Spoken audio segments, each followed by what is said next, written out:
Is it true that some DNA for Native Americans really came from the Middle East? Can that be proven? The answer is yes. And in this video, I'll give you the proof.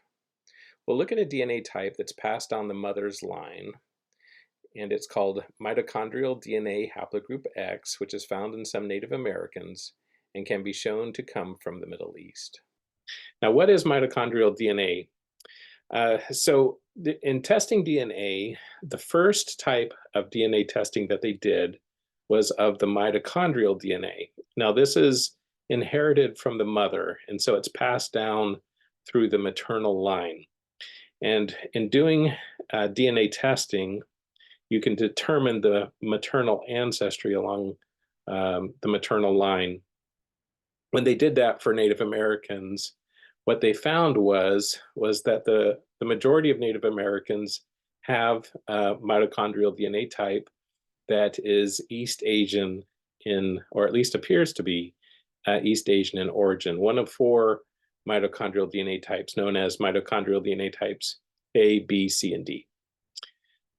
But there was also another DNA type that was discovered, and this was called mitochondrial DNA haplogroup X. Now, this DNA type did not appear to come from Eastern Asia. So the first initial reaction was that, well, maybe this isn't really an ancestral type, because the mainstream understanding, as you know, has been that Native Americans, their ancestors came via migration across the Bering Strait. The mainstream doesn't accept the Book of Mormon account for the migrations. So when they found this DNA ancestry for Native Americans that didn't look East Asian, this mitochondrial DNA haplogroup X, what they found is that in fact looked Middle Eastern in origin. And so the first reaction was to not accept it as authentic, ancient Native American DNA. However, since that time, it's clearly been proven to be an ancient Native American DNA type that was in the Americas during the Book of Mormon timeframes. We know this because it has been found in some ancient Native American skeletons, including ancient Native American skeletons that were buried in Hopewell mound builder burial mounds that have been carbon dated to Book of Mormon timeframes. So at this point, there's really no dispute anymore, and there's not really anybody that will contest or say that haplogroup X is not an authentic Native American ancestry source, a Native American DNA type. And instead, the question is turned to, well, is it really from the Middle East? Was it really here during Book of Mormon timeframes, or was it sooner? And so in addressing whether it's really from the Middle East, what I'm going to do is I'm going to share some text and sites that are in my book, Face of a Nephite. Face of a Nephite relates to DNA studies and the Book of Mormon. And let me pull up a couple of those sites here. Now, in looking at whether the mitochondrial DNA haplogroup X, whether it came from the Middle East or some other location, one of the first things that you can look at is where is the highest concentration outside of North America. So in other words, for Native Americans, they had to have come from somewhere in the Old World. So when you look into the Old World and look at where are the possible locations that this DNA came from, you can look at that for mitochondrial DNA haplogroup X.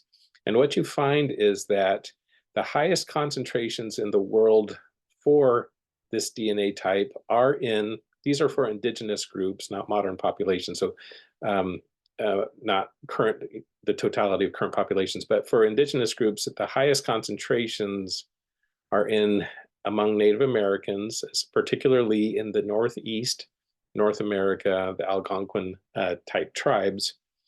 But then also in the Old World, the highest locations are in the Mediterranean area, particularly in the Middle East. And Now, there are other maps showing concentration that kind of break it out in greater detail.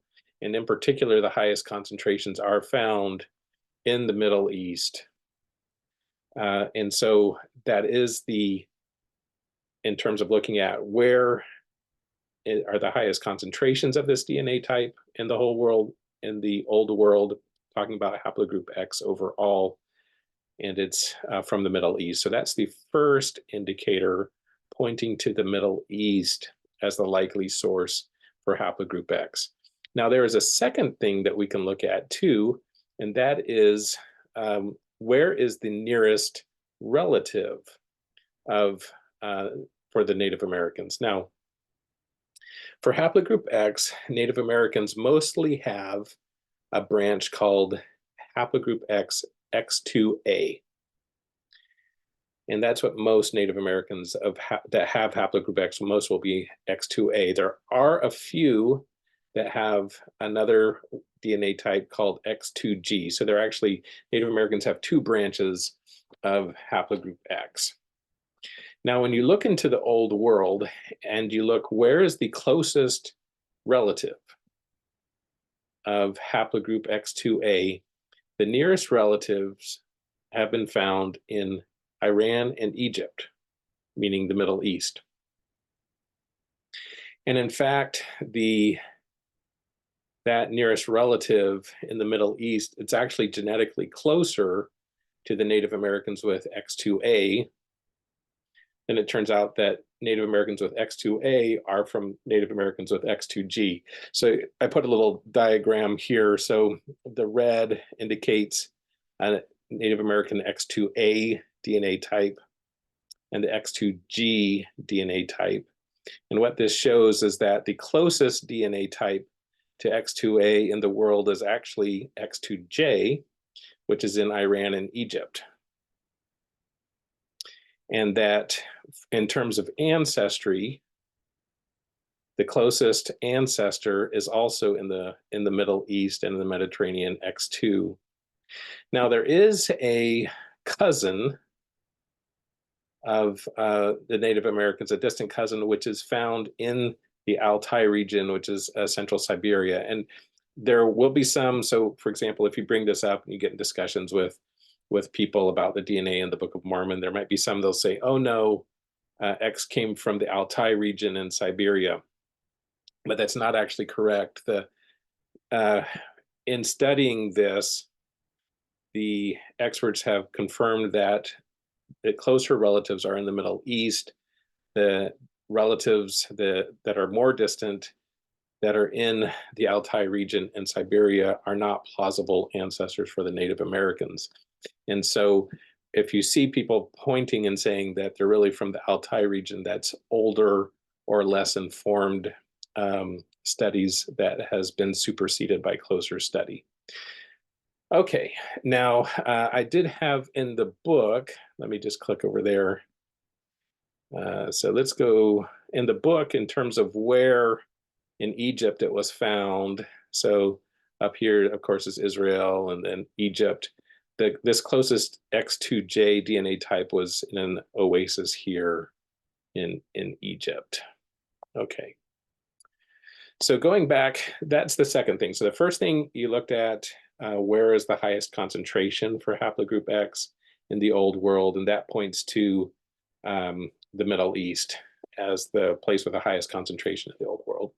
The second one is, where do you look, where were the closest DNA relatives of the Native Americans? And that's also in the Middle East.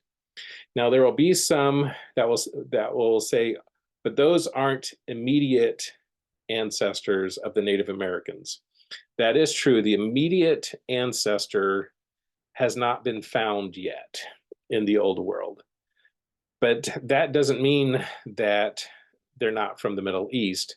The fact that the immediate ancestor hasn't been found means that there's a gap in the knowledge, but the closest relative and the closest ancestors are from the Middle East. So that is the most likely source. There's one last thing you can look at in terms of the origin of the DNA type, and that is to look for the location with the greatest diversity of the DNA type. And what that means is that it's been there, it has the most mutations, and it kind of reflects that it's been there the longest with the most time for mutations and branches to spread out. So when you look in the old world for the location that has the greatest diversity of haplogroup X, that is also the Near East. So all three ways of looking at where the ancestry came from, the concentration, the nearest relatives, the diversity, all of those point to the Near East, also called the Middle East, as the geographic origin for the DNA type.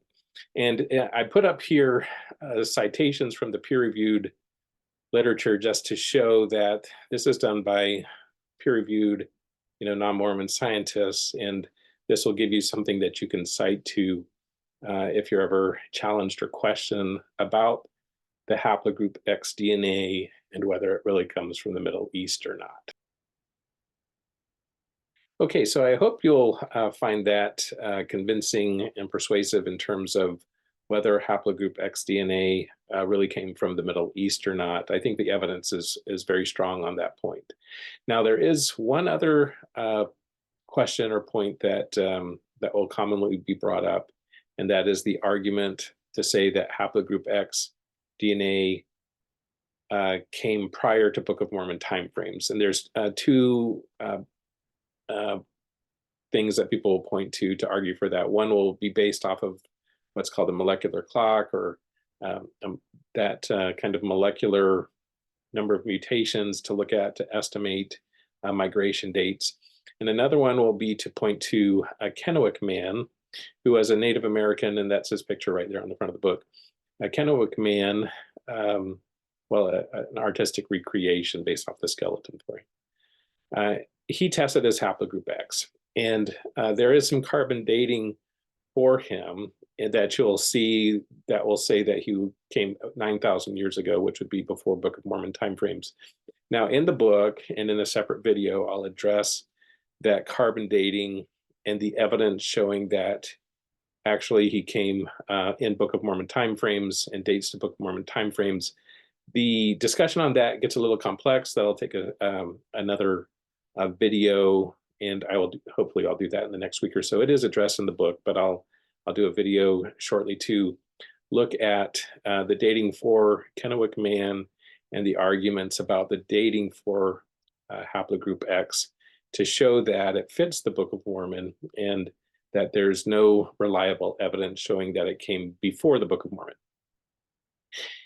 Okay, so let me know if you have any thoughts or questions or comments on the material. Also, please hit like and subscribe and the notification bell and share with others so that we can get more content to you and to others. And I appreciate that. Thanks.